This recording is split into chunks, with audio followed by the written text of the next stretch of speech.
From our archives, the Billy Graham Classics. Agora, esta noite, eu quero falar sobre o Evangelho de João, capítulo 11, versículos 25. E Jesus está falando com Marta, Lázaro morreu e Lázaro está na tumba. E Jesus está tentando consolar Marta e Maria, as irmãs de Lázaro. E aqui está o que ele diz. Jesus disse a ela: eu sou a ressurreição e a vida. E aquele que crê em mim, ainda que esteja morto, viverá. E todo aquele que vive e crê em mim, nunca morrerá. E ela disse-lhes: sim, Senhor, eu creio. Creio que tu és o Cristo, o Filho de Deus, que havia de vir ao mundo. Você sabe, a Bíblia fala sobre 3 partes do homem. A Bíblia diz que somos construídos com 3 partes. Primeiro temos um corpo. Agora, seu corpo permite que você veja pessoas, ouça, aperte uma mão. Mas o corpo nunca pode fazer um amigo. É a alma, é a personalidade que tem a capacidade de amar uma pessoa e ter relações sociais. E a maioria de nós não gosta de ir a funerais, não gostamos de falar sobre a morte. E nós, na América, temos um grande medo de morrer. E a Bíblia diz em Hebreus, no capítulo 2, que pelo medo da morte estiveram toda a vida em cativeiro. O medo da morte pode mantê-lo em cativeiro a vida toda, diz a Bíblia. Em Gênesis 3,19 a Bíblia diz: porque tu és pó e ao pó tornarás. E em Gênesis capítulo 5 menciona isso. Diz, ele morreu. 11 vezes você vai morrer. Você está preparado para morrer? A Escritura diz, prepare-se para morrer. Prepare-se para se encontrar com o Senhor seu Deus. Está ordenado ao homem morrer uma vez. E depois disso, o julgamento. Mas Satanás sussurrou para Adão, certamente não morrerás. E ainda usa a mesma mentira com você.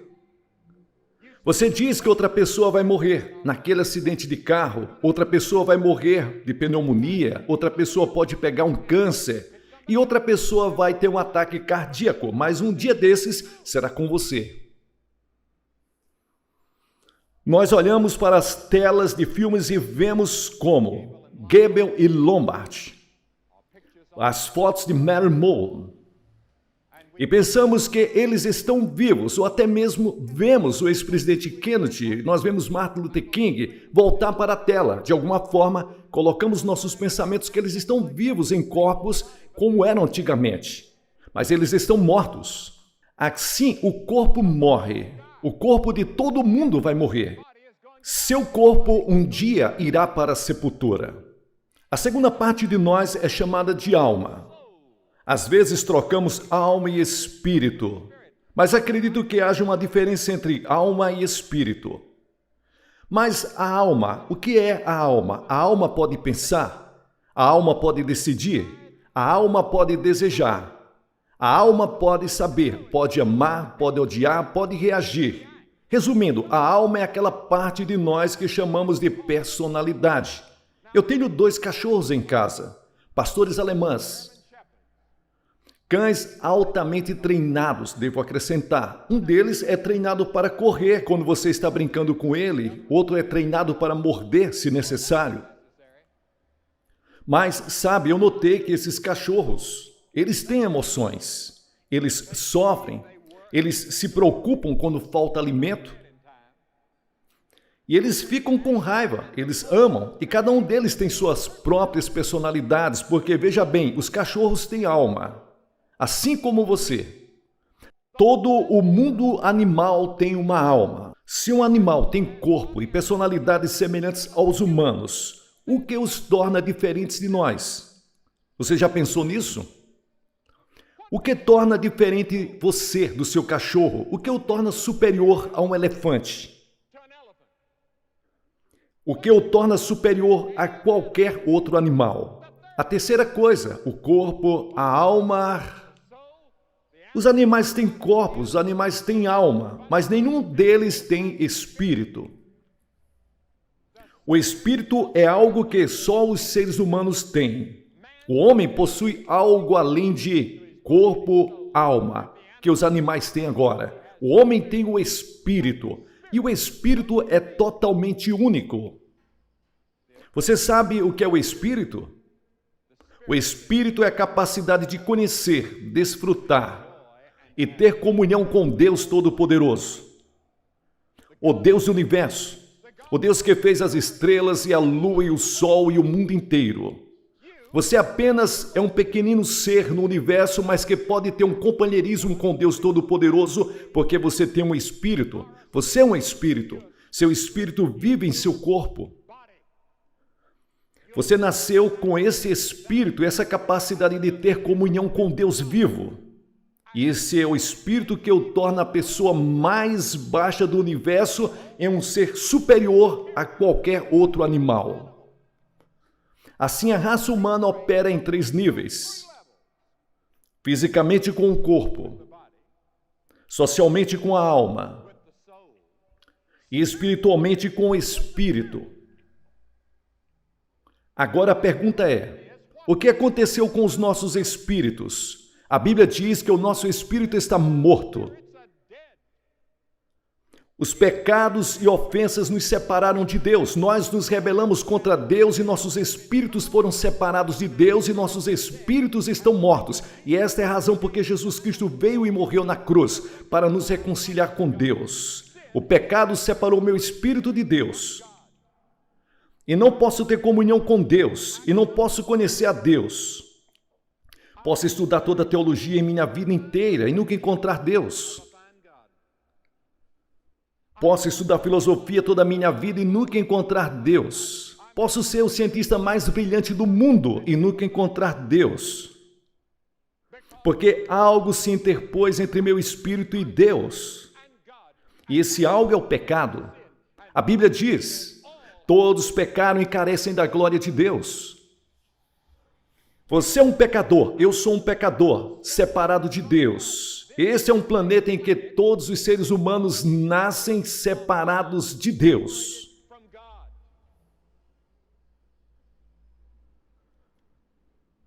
Você pode estar fisicamente vivo, socialmente vivo, mas espiritualmente morto. A Bíblia diz: aquele que vive em deleites e em pecado está morto enquanto vive. Há uma música country este ano que mostra um cowboy mais velho cantando para um mais jovem. O que é necessário para ser feliz? Mais cavalos, mais dinheiro, mais mulheres, mais uísque. E é isso que o mundo é, vivo, mas morto. Mais cavalos, vivo, mas morto. Muito parecido com o homem que Jesus falou sobre, ele era rico, e ele disse: alma, relaxa, se divirta, você tem muitos anos, construa celeiros maiores. E Deus o chamou de tolo, e Deus o matou naquela noite. E Deus disse: tolo. Muitos de vocês pensam que tem anos e anos, e talvez mais e mais anos. Mas a Bíblia diz que pode ser hoje. Você pode se encontrar com Deus. E pode ser esta semana. Nunca sabemos. Nessa passagem que li, Lázaro, uma pessoa que Jesus amava muito, e um de seus amigos mais próximos havia morrido. E eu observei na outra noite na televisão uma reprise daquela magnífica imagem de George Stevens, a maior história já contada. E eu pensei em uma das cenas mais dramáticas em todo o quadro, é quando Lázaro é ressuscitado dentre os mortos. E pensei em Lázaro quando ele estava naquela tumba. E ele estava lá há vários dias. E há várias coisas sobre ele, enquanto eu olhava e pensava sobre ele. Lázaro não tinha apetite. Quando estava vivo, sentia fome regularmente, mas enquanto estava morto, não tinha apetite. Você sabia que se você está espiritualmente morto, você não tem apetite de Deus? Você não tem apetite para ler as Escrituras ou falar, orar sobre as coisas espirituais. Você está morto espiritualmente. Você pode ir para a igreja, Milhares de pessoas hoje pertencem para a igreja, que estão mortas espiritualmente. Eles realmente não têm nenhum apetite de Deus para ter comunhão com Deus.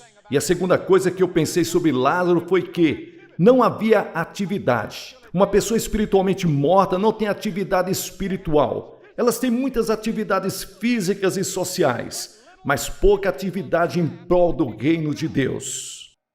Há alguns meses, minha esposa e eu fomos a Guatemala com Luiz Palau, que está aqui essa noite, logo após o terremoto. E vimos devastação em uma escala que nunca vimos em nenhum lugar do mundo, e nossos corações doeram com aquelas pessoas, mas pela graça de Deus vamos ajudar os famintos e necessitados, as pessoas feridas do mundo, que estejam em casa ou que estejam no exterior. Atividade para o reino de Deus. E então, outra coisa sobre Lázaro é que faltava consciência. Ele não estava ciente de seus amigos. Homens mortos não amam. Homens mortos não veem perigo. Homens mortos não são movidos pela fome. Homens mortos não choram. E então aquela quarta coisa, ele era cego. E a Bíblia diz que nós também somos cegos. Temos cegueira espiritual. Seu espírito pode ser cego. A Bíblia diz que o Deus desse mundo cegou o entendimento para que as pessoas não creiam. Você é espiritualmente cego. E então a quinta coisa sobre ele era que ele fedia, cheirava mal. Ele estava morto há 4 dias e a Bíblia diz, cheirava mal. Mas você sabe o que a Bíblia diz? A Bíblia diz que toda a nossa justiça e nossa bondade que tentamos acumular para agradar a Deus, cheira aos olhos de Deus mal. Somos como trapos imundos, como está escrito em Isaías. Somos salvos pela graça por meio da fé. Isso não vem de nós, é dom de Deus, não de obras, para que ninguém se glorie. E então a sexta coisa sobre Lázaro é que ele estava preso. Você sabe, o método de embalsamento dos orientais é muito eficaz. Conhecido no mundo todo, consistia em embrulhar a pessoa. E então, você está vivo esta noite fisicamente, você está vivo no que diz respeito às atividades sociais, mas você está preso espiritualmente, você está ligado. Você está preso a hábitos e pecados. Johnny Cash falou há pouco sobre drogas e álcool. E os homens estão presos pela cadeia das drogas, da luxúria, do pecado, da ânsia pelas coisas que não prestam, pela soberba da vida e pecados sexuais. Tudo isso indica morte espiritual. Socialmente você está vivo. Fisicamente você está vivo, mas seu espírito está morto para com Deus. Você gostaria de ser vivificado essa noite, totalmente, completamente livre, vivo, espiritualmente falando? O que podemos fazer? Bem, vamos pensar o que podemos fazer com Lázaro. Vamos dar-lhes comida? Eles dizem, bem, o que precisamos fazer é alimentar as pessoas. Você sabia que Jesus não alimentou a todos? Existem milhões e milhões de pessoas famintas no mundo. Nós temos compaixão. Devemos fazer o que podemos, mas isso não traz reconciliação com Deus. Eles têm uma fome mais profunda, uma necessidade mais profunda que precisa ser satisfeita. É a necessidade de reconciliação com Deus. Tudo que nós vemos, nós podemos dizer está muito bom. As pessoas precisam de moradias e nós somos a favor que as pessoas tenham moradia no mundo todo.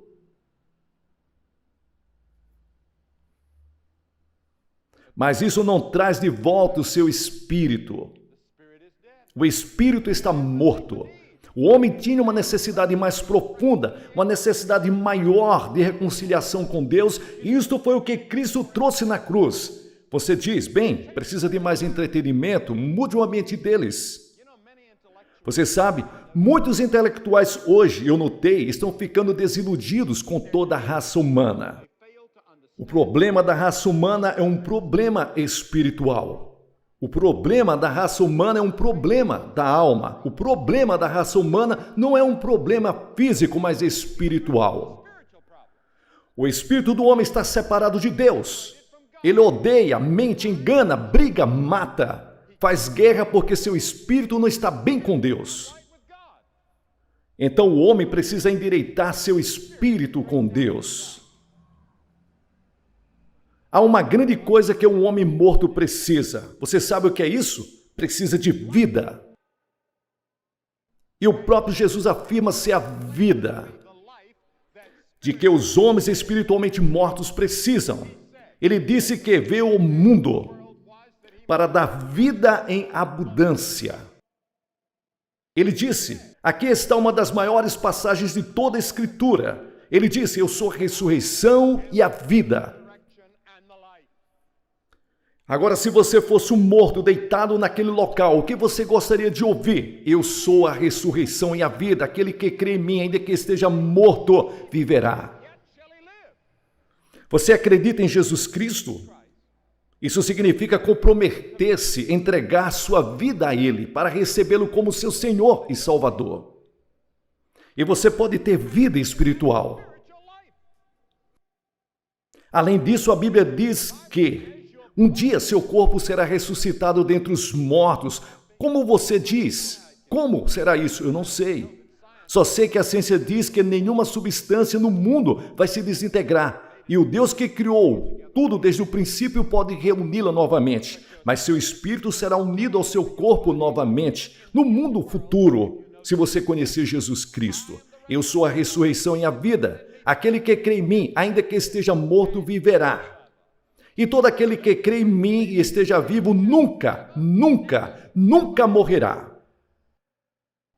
Seu espírito pode ser vivificado e ter comunhão com Deus, com o Deus do universo, crendo em Jesus Cristo. Agora, é essencialmente, basicamente disso que o Evangelho trata. E é por isso que se chama boas notícias para o mundo. É isso que significa a palavra Evangelho, boas novas.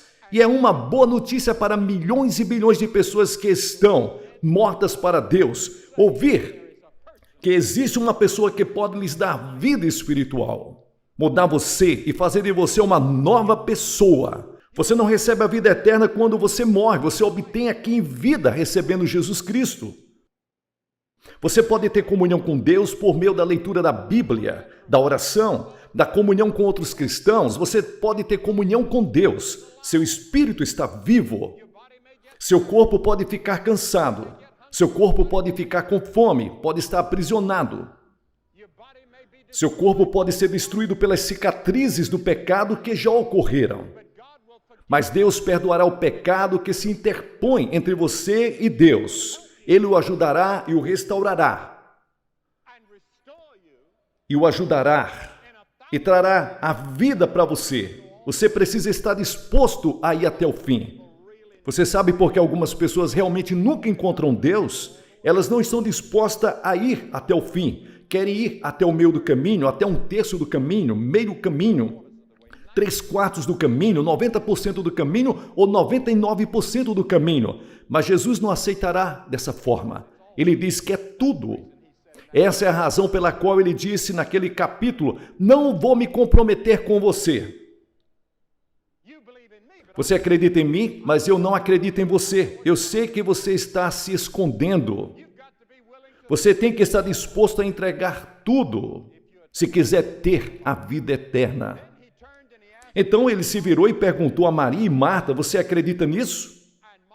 E Marta respondeu e disse, sim, Senhor, eu creio que tu és o Cristo, Filho do Deus vivo, que havia de vir ao mundo. E você sabe, Jesus fez uma coisa interessante. Ele chorou. E o versículo mais curto de toda a Bíblia é, Jesus chorou. Apenas 3 vezes Jesus chorou. Ele chorou no túmulo de Lázaro. Ele chorou no Getsêmani, na noite anterior ao Calvário. Ele chorou pela cidade de Jerusalém quando viu que Jerusalém o estava rejeitando como Salvador. E ele chora esta noite, eu creio, sobre as grandes cidades da América, ao ver a grande maioria das pessoas o ignorando, continuando em sua morte espiritual, como estando dançando no Titanic enquanto está afundando. Ele chora. Há milhões esta noite no túmulo do pecado. Há milhares que estão esta noite na tumba do pecado. Você precisa ser despertado. Muitos de vocês estão nas garras de um turbilhão forte que está levando vocês à destruição, à morte. Qual a resposta de Jesus? Ele foi ao sepulcro e disse: Lázaro, venha para fora. Você sabe por que Jesus chorou? Não creio que Jesus quisesse chamar Lázaro de volta. Lázaro já estava no céu. Não acredito que Lázaro queria voltar. Você pega uma pessoa que morreu e foi para o céu, apenas por um minuto e ele vê a glória do céu. Porque você não poderia pagar a ela dinheiro suficiente em todo o mundo para trazê-la de volta. Você e eu choramos por eles. Eles não choram, estão felizes. Seus espíritos estão felizes em total comunhão com Deus. Seus amigos em uma reunião em felicidade celestial. Jesus chorou, eu creio, porque ele não queria ter que chamar Lázaro, mas para mostrar as suas credenciais como Messias que foram estabelecidas. Ele iria ressuscitar os mortos. Então ele disse: Lázaro, venha para fora. E se ele não tivesse dito o nome de Lázaro quando ele fosse falar, todas as pessoas que já morreram em toda a história sairiam do túmulo, da sepultura. E então ele disse: Lázaro, saia. E Lázaro saiu. Mas Lázaro ainda estava amarrado com as roupas velhas. Jesus disse: solte-o.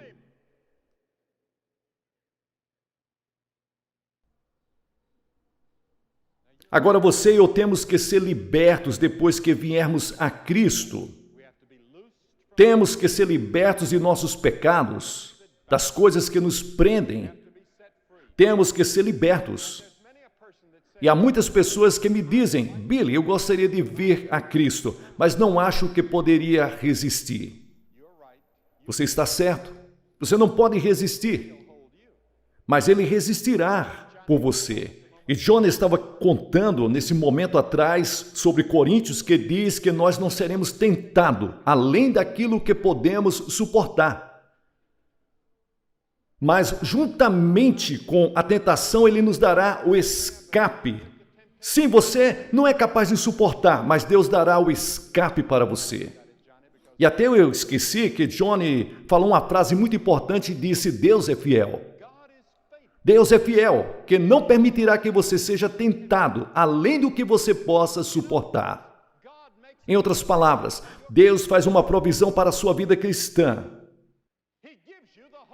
Ele lhes dá o Espírito Santo. O Espírito Santo vem habitar dentro do seu coração e lhes dá poder sobrenatural para viver uma vida sobrenatural. E seu espírito é vivificado e você tem comunhão com Deus. Eu estou lhes perguntando essa noite: você receberá a Cristo? Você está disposto a ir até o fim com Ele e entregar tudo a Ele? Sua mente, seu coração, seu corpo, seus amigos, sua família. E você gostaria de dizer: quero que os meus pecados sejam perdoados, quero saber que eu vou para o céu. Eu quero a vida eterna. E quero que Jesus entre em meu coração esta noite. Vou pedir-lhes que faça algo. Mas não podemos fazer essa noite, na verdade. Todas as noites o estádio está muito cheio. Você pode ver. Essa noite, principalmente. E colocamos pessoas aqui no gramado, no chão, essa noite. E quando colocamos pessoas assim no gramado, nós sabemos que não podemos chamar as pessoas como normalmente fazemos. Então vou pedir a todos vocês que desejam receber a Cristo, que fique de pé onde você está. Apenas fique em pé e se apresente diante de Deus, em oração, com a cabeça inclinada. E vou pedir que cada pessoa que está com a cabeça inclinada, fique de olhos fechados e repitam a oração que eu vou fazer esta noite. Você quer a vida eterna? Apenas se levante e continue de pé agora mesmo.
Como dezenas de pessoas estão fazendo nessa noite, você pode fazer onde você está, agora mesmo. Você pode dizer: sim, Jesus, eu te recebo como meu Senhor e meu Salvador. Perdoe meus pecados, me ajude a assumir esse compromisso agora mesmo.